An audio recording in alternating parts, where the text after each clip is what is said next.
Talking about the biggest wins, and now Warriors, of course, this season have not really been too wonderful, so to speak, because some clubs actually get to that Warrior City Stadium and pick up a point and even a defeat. But for them, well, they had to run riot against Economy Warriors yesterday evening at that same Warrior City Stadium. 5 goals to nothing. Oyekache Okafor scored the opening goal, and of course, the beginning of the second half, he also added another one to score a brace. For Michael Legbeta, 28 minutes added another one. At the end of first half, it was 2 goals to nothing. Hopefully, Academy Warriors will be able to come back in the second half, but they just could not do that. And of course, Azubuike Ekwege, 48 minutes, he added one, and Lotsin Ichu also scored another one. At 64 minutes, it was already 5 goals to nothing. For them, well, it is their biggest win this season. Now, another club actually recorded another victory like this. It was Heartland against Nasarawa United at 5 goals to 2. Now, that's the second team. Look at MPFL Warriors statistics now. The second team to score 5 goals in a game this season after Heartland won Nasarawa United by 5 goals to 2. Now, right now, they are fourth on the log with 32 points and a game in hand against Kwara United. Should they win that game, they'll definitely be guaranteed a third place, meaning right now they've displaced Heartland from fourth place. And of course, you know, another team they are also aiming to displace. That's if they can beat Kwara United. But this is not a home game. It's going to be in Ilori. So for Warriors, wish them all the best and see how they can climb to, well, the top 4. Now, talking about MPFL, of course, it's really been a wonderful season for Nigerian Professional Football League. So far, we recorded 19 away draws, 19 away wins. That's before the end of the season. That's mid-season right now. The season is on break. It's going to start this weekend, August 2nd. So looking at some of the statistics coming from Nigerian Professional Football League, about 688 yellow cards have been issued. Of course, you have one particular club who have gotten much of that. So you're having about an average of 3 cautions per match, of course, in 188 games, 688 yellow cards issued. And for Abia Warriors and Sunshine Stars are the teams with the least number of yellow cards. They have 27 each. For Giwa FC, the team with the highest number of cautions this season, they have 42 yellow cards. Now that is massive. Now, talking about the red cards, you have 34 red cards issued this season. Abia Warriors are the only team yet to be issued a straight red card this season. You have 21. We had about 21 goalless draws this season and 19 away victories. And of course, it was Eimba who actually recorded the 19th away victory when they went to Enugu to beat Enugu Rangers by 2 goals to 1. That actually, well, was the highlight of the mid-season. And of course, August 2nd, that's when the season will be returning, and some clubs will definitely be gunning for more statistics. Now, from the MPFL, now talking about the Nigerian women, the Falconets, because they were actually running riot in Abuja on Saturday afternoon. Of course, everyone felt the Liberians would not come to Nigeria after the Falconets went to Monrovia to beat them 7-1. But they actually came, and that goal ended 7 goals to nothing, with the Falconets winning all. Liberian girls could not even manage to get on the score sheet. So you would say it is really a whitewash for them. Still, for the Falconets, they've qualified for the next round in qualifications for the 2016 World Cup coming up next year. And for them, it was 14 goals to 1 aggregate against Liberia. More like Peter Dadebo is sending signal to all of the teams that are on the road to actually watch it for the Falconets.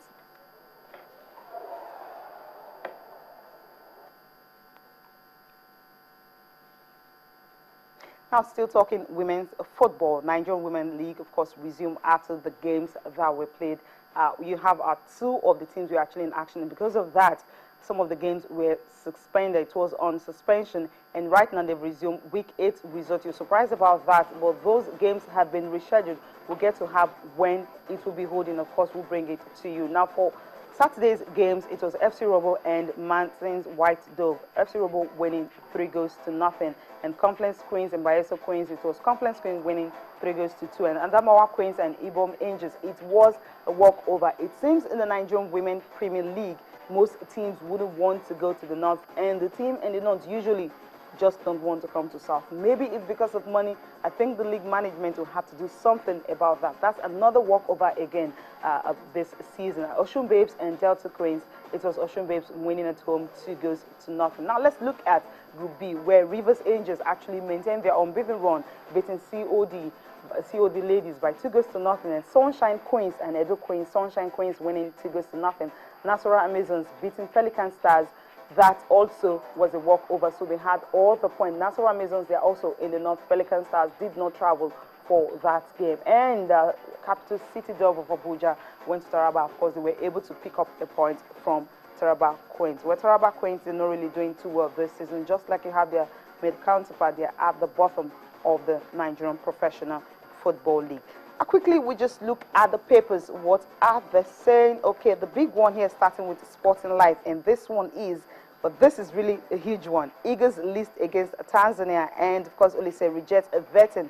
He says his assistant will submit the list to technical committee, and he wants to know where such is done in the world. And NFF board insists on tenet of Eagles coach contract.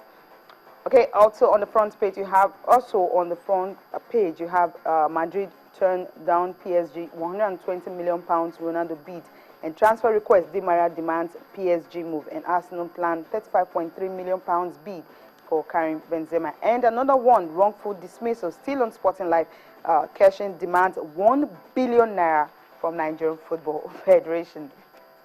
Okay, Complete Sports is next, and of course the big one is Keshin demands $1 billion from NFF and Emirates Kings. That's for, well, Gunners, they've been able to win the Emirates Cup again. First time they're actually winning it since 2010, and Guardiola agrees to replace Pellegrini. When would that be? Find out details of this in Complete Sports. And Olise faces Emenike, well, dilemma, and Trabzonspor chase Idea. Is he going to go there? Find out details of this from Complete Sports. And Soccer Star is next, and here you have Guardiola to join City in 2016. Okay, you already had your answers here, and City offers De Bruyne 6-year deal, and Cavani keen on Man United move. PSG ready €120 million for Ronaldo, and champions Gunners lift fourth Emirates Cup.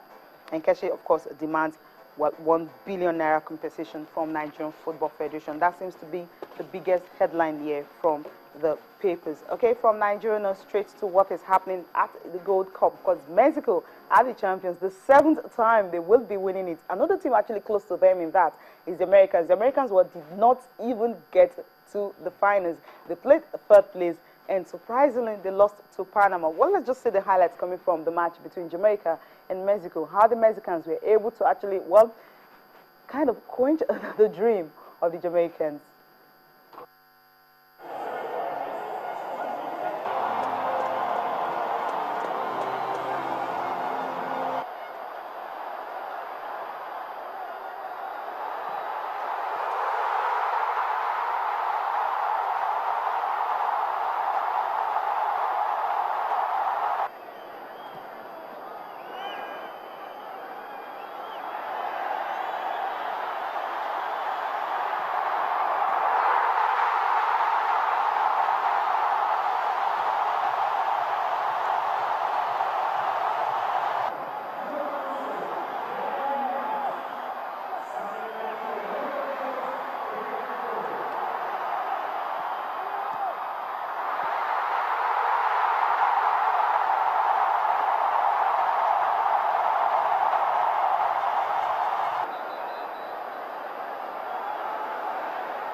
Victory is definitely sweet. For the Jamaicans, they were actually the first Caribbean country to get to the final of the Gold Cup. But the Mexicans, of course, were ruthless, beating them 3-1. Now, before the Mexicans actually get to the final, there were some controversial calls, penalty calls and all that against Panama. But in the final, they proved that they are usually the team to beat. And it was the Jamaicans who actually ensured that the US did not get to the final of the championship. Well, congratulations to the Mexicans for being able to win that. And in the last 4 years, they've won it 3 times. Okay, quickly, we just take a look at one man that, well, Manchester United have signed a goalkeeper, Sergio Romero. Well, he is one of those goalkeepers you look at, where is he coming from? But looking at his statistics, he's 28 years old, his international career, and of course, he started 2007, 2008, under 20 level. He made 23 appearances, 2009, when he started playing for the senior national team. So far, he has made 62 appearances for the Argentines. For his honor, in 2007, remember, he was actually the goalkeeper on post when, well, Nigeria lost in the final of the FIFA Under-20 World Cup to the Argentines. Olympic gold medal, that was in 2008. They were able to win that one after much later. And of course, at the FIFA World Cup level, runner-up, they've had twice. And of course, for his club career, well, in 2006 to 2007, he was with Racing Club in his home country. He made just 5 appearances and quickly went to AZ Alkmaar, where he made 90 appearances. I think that's where he has been most successful. And it was in Sampdoria for 2011 to 2015, and 72 appearances he made. Of course, he was on loan 2013-2014 in Monaco. He made just 3 appearances for them. Of course, he was able to win the Dutch league for his club, AZ Alkmaar. And of course, the Johan Cruyff Shield in 2009. Well, we'll just leave it with pictures coming from, well, from Formula One, where Sebastian Vettel was able to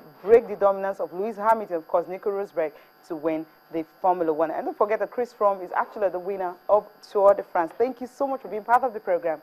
See you again next time. Bye for now.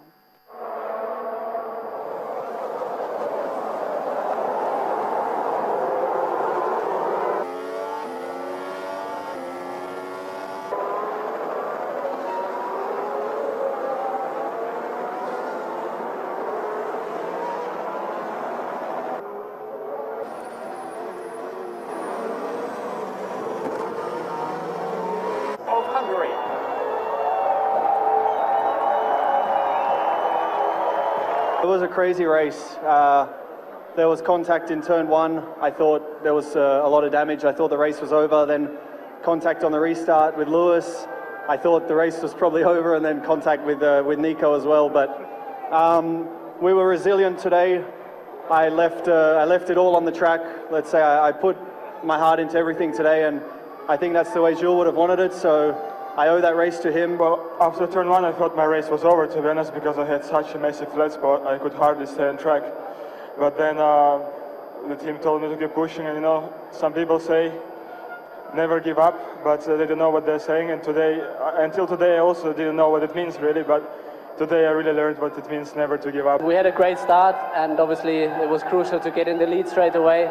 The car was difficult but great to drive, and it has been a great race. We showed great pace. So again, very thank you very much to the team for the recovery since Friday, and today I think it just came together. And despite the safety car, we still managed to win. So this one is for the team as well.